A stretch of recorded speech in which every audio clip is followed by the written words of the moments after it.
Assalamualaikum warahmatullahi wabarakatuh. Perkenalkan, saya Samsi dari kelompok 2. Saya akan membawakan topik penerapan TIK di masyarakat. Kelompok 2 disusun oleh Asti Nuryani, Yogi Adriansa, Bintang Cemerlang, 4 Widi Anggelia, 5 Lerol Lionel, yang 6 Esther Mia, 7 dengan saya sendiri Muhammad Asamsi, yang ke-8 Elisa Pertiwi.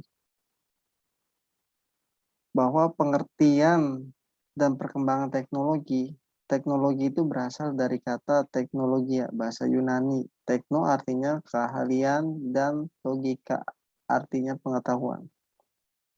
Menurut Kamus Besar Indonesia, kata teknologi mengandung arti metode ilmiah untuk mencapai tujuan praktis, ilmu pengetahuan terapan, atau keseluruhan sarana untuk menyediakan barang-barang yang diperlukan bagi kelangsungan dan kenyamanan hidup manusia.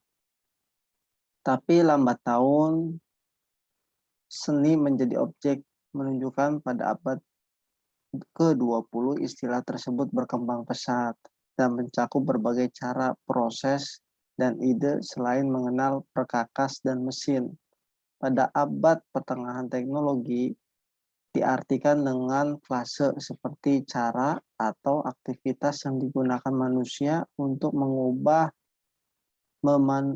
memanipulasi lingkungan.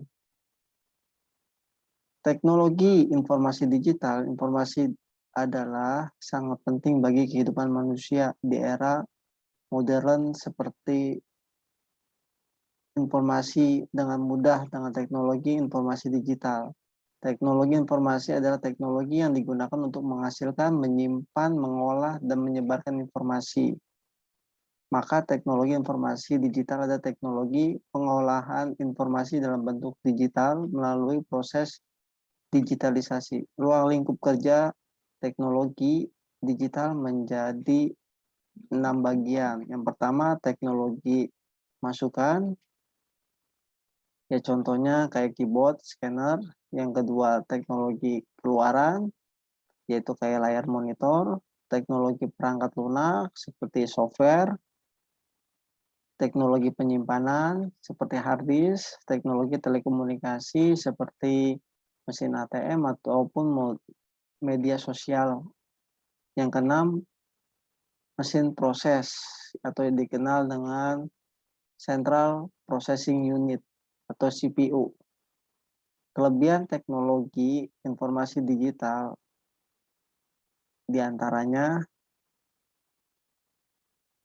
aksesibilitas data lebih tinggi. Dengan adanya teknologi digital, data akan lebih tinggi. Dengan menemukan suatu informasi tidak perlu datang langsung ke tempat pembeli buku. Informasi dapat diakses mudah dan praktis didapat melalui internet. Banyak dampak kemajuan teknologi untuk bidang sosial budaya seperti kemudahan akses informasi memberikan dampak baik lain seperti penghematan waktu. Jadi kita nggak perlu datang ke tempat buku. Juga penghematan biaya, jadi kita nggak keluar ongkos naik angkot dan segala macamnya dah. Keutuhan data transmisi dalam kehidupan baik jarang kita harus mengirim data maupun informasi ke tempat jauh menggunakan informasi analog dulu berupa kertas atau surat menyurat.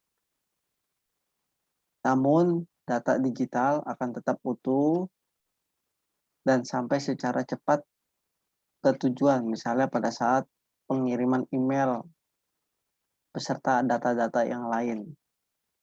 Hal tersebut menciptakan suatu fleksibilitas dalam penukaran data.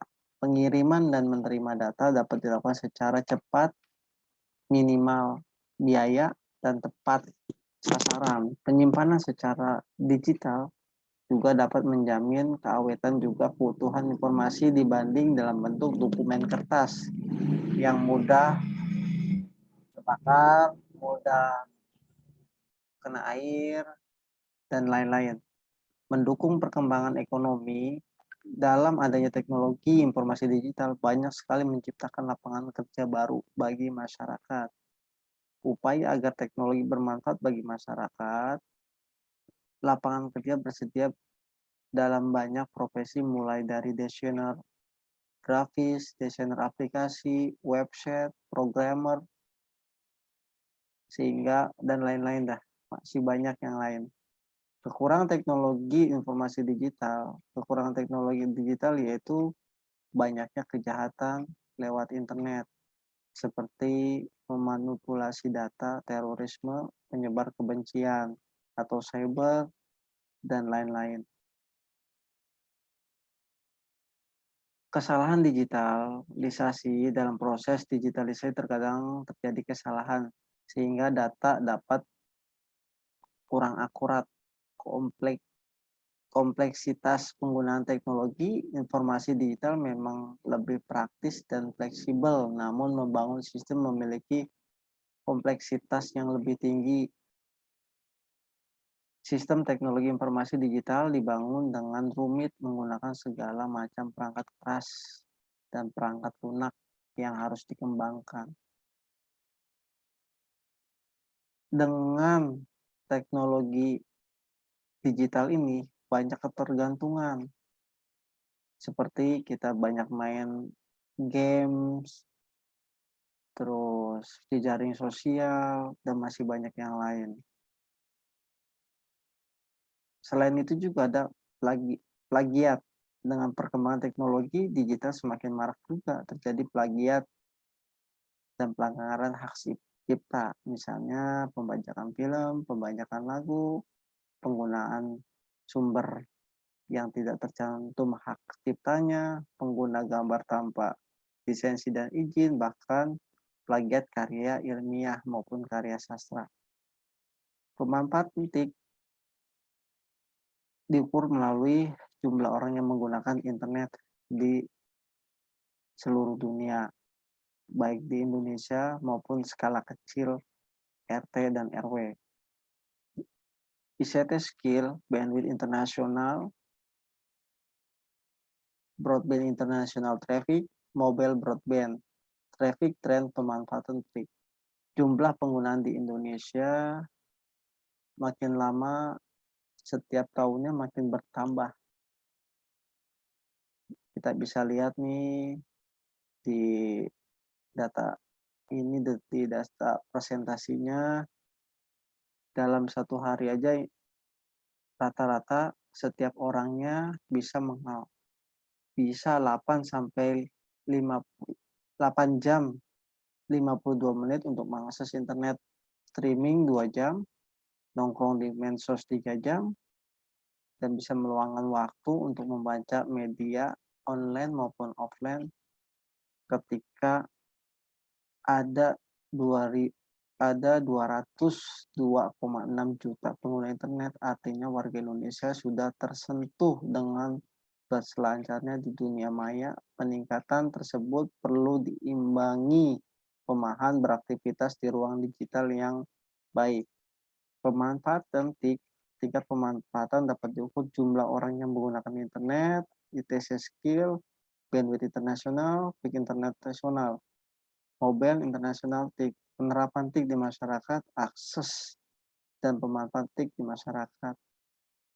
TIK dapat dilakukan melalui berlangganan telepon, baik di rumah maupun di kantor, berlangganan telepon seluler, mobil seluler, berlangganan internet, pita lebar, baik di rumah maupun di kantor, berlangganan internet, pita mobile. Jumlah TIK, akses TIK dapat diukur melalui jumlah rumah tangga yang memiliki komputer, jumlah rumah tangga yang menggunakan akses internet, jumlah orang yang memiliki telepon seluler.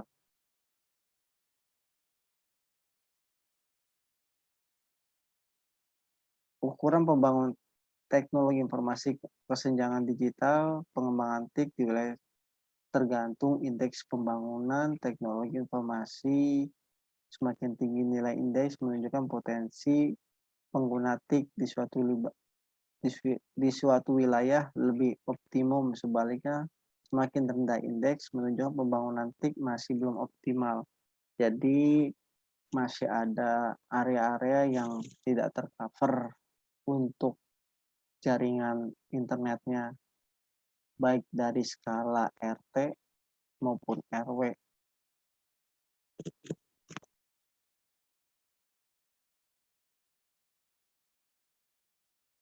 Dalam rangka pemerataan akses internet di seluruh wilayah Indonesia, Kominfo melakukan percepatan pemerataan penyediaan akses internet melalui output prioritas nasional pada program penyediaan infrastruktur. Yang pertama, Palapari, BTS, Best Transfer Station Akses Internet.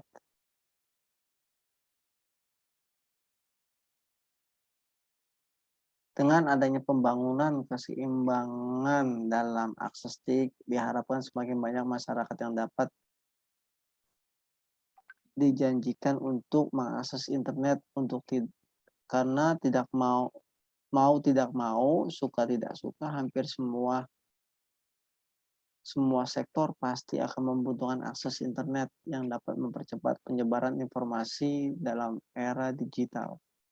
Optimalkan pembangunan teknologi untuk tingkatkan pelayanan publik, disertakan SDM. Kualitas publik merupakan salah satu ujung dari keberhasilan reformasi birokrasi dan menjadi barometer kepuasan masyarakat. Namun dinamika masyarakat menuntut pelayanan publik lebih cepat, lebih mudah, pemanfaatan teknologi yang lebih optimal mendorong terciptanya pelayanan efisien dan responsif. Tujuan akhir dari pelayanan publik adalah meningkatkan kesejahteraan rakyat Indonesia dan masyarakat. Kesejahteraan tersebut dapat dicapai antaranya penyediaan satu tempat wilayah layanan untuk masyarakat dapat diakses melalui satu pintu dengan adanya pendiri mall pelayanan publik di setiap kabupaten kota krusial. Seiring peningkatan kualitas pelayanan publik, kualitas sumber daya manusia harus ditingkatkan lagi. Pelayanannya yang diberikan lebih optimal ke depannya. Konsolidasi dan sinergi antara kementerian, lembaga, pemerintah daerah, serta dengan dunia usaha harus senantiasa diperkuat agar pelayanan publik menjadi adaptif dan berdaya saing. Sekian penjelasan dari saya, lebih kurangnya saya mohon maaf. Assalamualaikum warahmatullahi wabarakatuh.